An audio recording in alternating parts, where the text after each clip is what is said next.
Halo semuanya, kembali lagi dengan saya Reni. Pada video kali ini kita akan membahas topik yang sangat menarik dan relevan di dunia bisnis saat ini, yaitu investasi internasional. Banyak perusahaan termasuk di Indonesia melihat peluang besar di luar negeri, tapi tentu saja ada tantangannya. Kita akan fokus pada bagaimana sih perusahaan internasional mengambil keputusan keuangan, mulai dari perencanaan investasi di luar negeri hingga pelaporan keuangannya. Lalu, apa sih international capital budgeting dan mengapa itu sangat penting? Ketika sebuah perusahaan berinvestasi di negara lain atau di luar negeri, ada beberapa langkah penting yang harus diikuti untuk menentukan apakah investasi tersebut layak atau tidak. Sehingga mereka harus memperkirakan arus kas dalam mata uang asingnya, mengkonversi ke dolar Amerika Serikat menggunakan nilai tukar yang diprediksi, dan menghitung nilai proyek dengan metode Adjusted Present Value atau APV.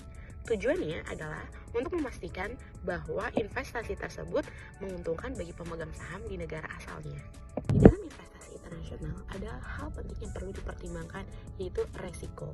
Tentu saja resiko dan keuntungan itu saling terkait ya teman-teman. Selain resiko bisnis biasa, ada juga yang namanya risiko politik. Ini bisa mencakup perubahan kebijakan pemerintah, ketidakstabilan politik, bahkan konflik. Resiko-resiko ini mungkin mengharuskan kita untuk menyesuaikan tingkat diskonto yang kita gunakan dalam perhitungan APV tadi. Tingkat diskonto yang lebih tinggi mencerminkan resiko yang lebih tinggi pula. Jadi, kita harus selalu mempertimbangkan faktor-faktor risiko yang unik yang ada di lingkungan internasional. Lalu, bagaimana sih cara membiayai proyek internasional itu? Di sini ada 3 cara ya teman-teman. Pertama, danai dari negara asal dan kirim dananya ke luar negeri. Yang kedua, pinjam langsung dari negara proyek di mana kita akan memulai usaha tersebut.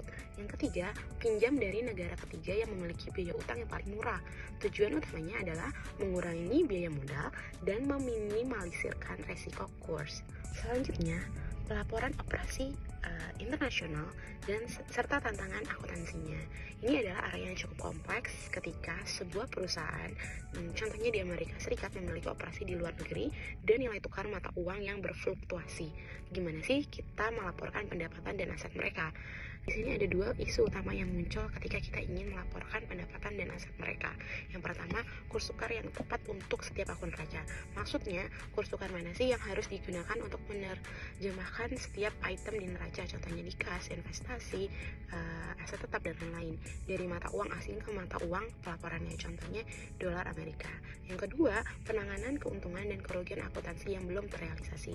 Maksudnya, gimana sih kita memperlakukan keuntungan dan kerugian yang muncul dari perbedaan kurs nilai tukar yang belum benar-benar direalisasikan secara tunai. Saat ini di Amerika Serikat, mata uang diterjemahkan berdasarkan aturan yang rumit yang ditetapkan dalam FASB nomor 52.